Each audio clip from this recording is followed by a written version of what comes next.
नमो नमः मौर्य नमामि देवी नर्मदे। और आज फिर व्याकरणवाणी परिवार में आपका स्वागत है। आज फिर से महाभारत और महाभारत के पूरे 18 पर्व पढ़ लिए हमने। 18 पर्वों के नाम याद कर लिए हैं। आप प्रत्येक पर्व का परिचय अलग अलग तो सुनिए। सबसे पहला पर्व है आदि पर्व। कौन सा पर्व है? आदि पर्व। आपको रटवा दिया गया है। आदि, शबा, वन, विराट, है ना, भीष्म। ये एक कहानी है जो आपको सुनाई गई है। बहुत आसान तरीके से आपको पूरे पर्व याद हो गए हैं। अब पूछ ले कि आदि पर्व में क्या है। अगर पूछ ले शकुंतला आख्यान कहाँ से है, अगर पूछ ले कि आदि पर्व में श्लोक कितने हैं, अगर पूछ ले उपपर्व कितने हैं, अगर पूछ ले अध्याय कितने हैं, तो हम फंस जाएंगे। इसलिए बिल्कुल बारीक बारीक छोटी छोटी चीज़ सब कुछ पढ़ते चलिए। तो सबसे पहले महाभारत का पहला पर्व कौन सा पर्व? आदि पर्व। आदि पर्व में श्लोक कितने इतने होते हैं? तो ये हैं भैया 9000। कितने? 9000। अगर इसको याद ना हो तो ऐसे याद कर लीजिए। आदि पर्व कितने श्लोक में खरीद लिया गया है? 9000 श्लोक में आदि पर्व को खरीद लिया गया है। याद करने का तरीका है बस, और कुछ नहीं। तो आदि पर्व कितने में खरीदा है हमने? 9000 श्लोक में। ठीक है। उसको खरीदने के लिए उपपर्व कितने लगे हैं? तो 19 पर्व लगे हैं। उपपर्व, पर्व और उपपर्व में बहुत अंतर है। पर्व बड़ा होता है, उपपर्व छोटा होता है। ठीक है। तो 19 क्या लगे हैं? 19 उपपर्व लगे हैं। आदि पर्व में श्लोक कितने? 9000। तो हमने क्या याद कर लिया कि 9000 श्लोक से हमने क्या खरीद लिया? आदि पर्व। और क्या लगा हमारा? उपपर्व। कितने? 19। चलिए 19 ऊपर लग गए। अध्याय कितने हैं? तो 233। 233 याद रखिएगा। 233 याद रहेगा। हाँ जी, इंग्लिश में इसलिए बोल रहे हैं इससे याद रहे। तो अध्याय कितने? 233। उपपर्व कितने? 19। आदि काव्य में श्लोक कितने? 9000। तो याद करने का तरीका, आदि पर्व को खरीदने के लिए 9000 श्लोक लगे, 19 पर्व लगे और 233 अध्याय लगे। याद हो गया। आगे चलिए। शकुंतला आख्यान किस में मिलेगा? आदि पर्व में। कितना प्रसिद्ध ग्रंथ है आपको पता है? कौन? शकुंतलम। किसका है? कालिदास जी का। तो शकुंतला आख्यान किसमें मिलता है? आदि पर्व में। आदि पर्व में ही क्या मिलेगा? शकुंतला आख्यान।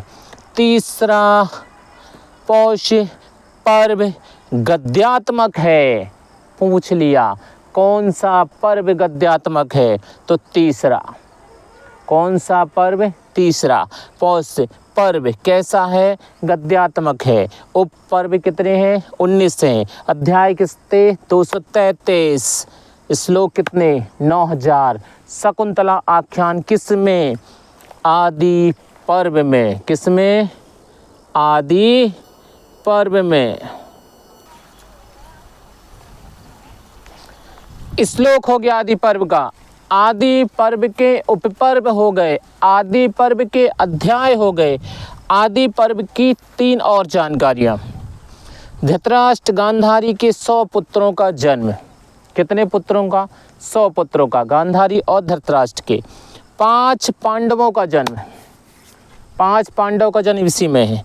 कौरव पांडवों की शिक्षा और विवाह सब इसी में है। सीधी बात है कि जो कौरव हैं, जो पांडव हैं, उनके जन्म से लेकर और विवाह तक का जो वर्णन है वह है आदि पर्व। ठीक है। अब अच्छे समझ लीजिए भाई, इसमें एक समस्या है। समस्या ये है कि गांधारी के कितने पुत्र हैं? 100। ठीक है। कितने पुत्र हैं? 100। अब एक बात बताइए आप, अगर 100 पुत्र हैं तो पहला पुत्र जब जन्मा, ठीक है, और लास्ट का 99 वाला जब जन्मा, तो ये जब कितने साल का हो जाएगा? 99 साल का। जब ये कितने साल का रहेगा? 1 साल का। ठीक है, अच्छे समझ लीजिएगा। तो ये तो 1 साल का रहेगा। तो इसके बीच के जो 98 हैं, ठीक है ना, उनकी भी तो उम्र बढ़ेगी भाई, नहीं बढ़ेगी? तो जब ये 100 साल का होगा तो ये 1 साल का रहेगा। तो फिर रिश्ता क्या कहलाएगा? विचार किया कभी? एक भाई 100 साल का, एक भाई 1 साल का, भाई 99 साल बड़ा। कितने साल? 99 साल बड़ा। तो एक चीज़ और, अब ये 99 का हो गया तो इसकी क्या शादी नहीं होगी? पहले तो शादी 15-20 साल में हो जाती थी। तो जब 20 साल में इसको कर लो आप, 20 20 फिर 20 फिर 20 फिर 20, 1 2 3 4 5 बच्चों की शादी हो जाएगी इतने में। ये बड़ा प्रश्न है कि भैया ये कौरव 100 क्यों हैं और कैसे हैं? तो आपको बता दिया जाए, ये जो है ये कौरव हैं, कौ प्लस रव। इसका अर्थ होता है टुकड़े। क्या होता है? टुकड़े। और इसका अर्थ होता है 100। दोनों को जोड़ दे दिए। जो 100 टुकड़े हैं, उन 100 टुकड़ों से जो बने हैं वो कौरव हैं। ऐसी कहानी मिलती है, ठीक है, कि जब गांधारी को यह पता चला कि युधिष्ठिर का जन्म हो गया है, मतलब पांडु के यहाँ, पांडु जो हैं पांडव के पिता हैं, पांडु के यहाँ बालक का जन्म हो गया है, तो गांधारी की यह इच्छा थी कि उसका बेटा राजा बने। मतलब जो सबसे बड़ा रहेगा वो क्या बनेगा? राजा बनेगा। तो उसका बेटा क्या बने? राजा बने। अब जब जन्म दूसरे के यहाँ हो गया है, पांडु के यहाँ हो गया है, अब युधिष्ठिर का जन्म हो गया है, तो वही राजा बनेगा। गांधारी ने अपने ऐसे मुक्के बनाए और पेट में इतने प्रहार किए, इतने प्रहार किए, कहते हैं उसके बच्चे के 100 टुकड़े हो गए। कितने? 100। इससे जन्मे हुए जो बच्चे हैं वो 100 बच्चे हैं। इसलिए पांडव 100 भाई हैं। अच्छे समझ लीजिए, वो जो 100 टुकड़े हैं उनसे जन्मे बच्चे हैं वो 100 हैं। इसलिए कौरव 100 हैं, पांडव 5 हैं। ये दोनों भाई भाई हैं, इसलिए ये 100 हैं और ये 5 हैं। अब हो गया अपना पूरा आदि पर्व। श्लोक कितने? 19,000, ठीक है ना। अध्याय कितने? 133। उप पर्व कितने? 19। धृतराष्ट्र गांधारी के 100 पुत्रों का जन्म, पांडवों का जन्म, पांडवों की शिक्षा, पांडवों का विवाह, सब कुछ किस में हो गया? आदि पर्व में। किस में हो गया?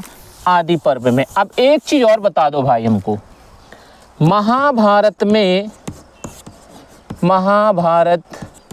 में रस कौन सा है? रस कौन सा है? कौन सा है? बताओ, महाभारत में कौन सा रस है? सबसे पहले अपन लेंगे कौन सा रस? वीर रस। फिर दूसरे नंबर पे हमने रख दिया शांत रस। तीसरे नंबर पे रख दिया हमने श्रृंगार रस। बताइए कौन सा रस होगा?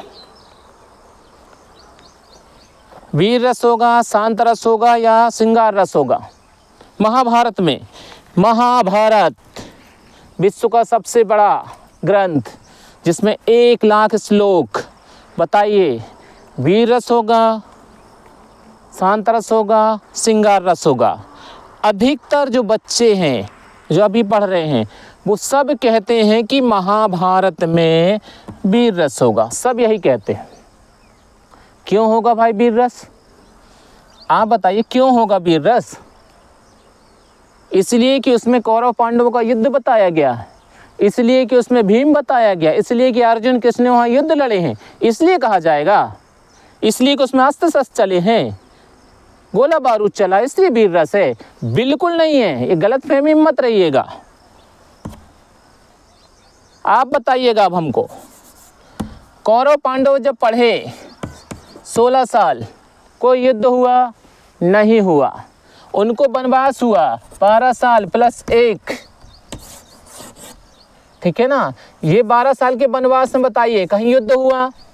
नहीं हुआ। फिर टोटल युद्ध कितने दिन हुआ है?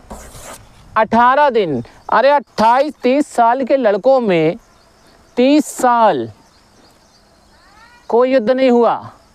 30 साल में केवल 18 दिन युद्ध हुआ। तो 18 दिन आप ये बताइए, जो 18 दिन है वो 18 दिन ज़्यादा हैं कि 30 साल ज़्यादा हैं भाई? बताइए, 18 दिन ज़्यादा कि 30 साल ज़्यादा? 18 दिन ना, उसमें भी श्रीमद् भागवत कथा में चला गया कुछ, उसमें भी शांति पर्व में चला गया कुछ अनुशासन पर्व में चला गया। भैया महाभारत में शांत रस है, शांत। कौन सा रस है? शांत रस है। श्रृंगार रस भी नहीं है, वीर रस भी नहीं है, महाभारत में शांत रस है। केवल युद्ध देखकर, गदा देखकर, धनुष बाण देखकर वीर रस में टिक मत लगाइए। आपको शांत रस में टिक करना है। आप बुक चेक कर लीजिए, पुस्तक चेक कर लीजिए, अच्छे से पढ़ लीजिए। महाभारत में रस है कौन सा? शांत रस। ये है आपका महाभारत का आदि पर्व हो गया। अब आदि पर्व के बाद हम चल रहे हैं किसमें? सभा पर्व में। तो देखते रहिए, आपको पूरे 18 पर्व मिलेंगे और आपको पूर्ण विषय वस्तु मिलेगी। अगर चैनल अच्छा लगे, पढ़ने में अच्छा लगे तो प्लीज़ सब्सक्राइब करिएगा। धन्यवाद।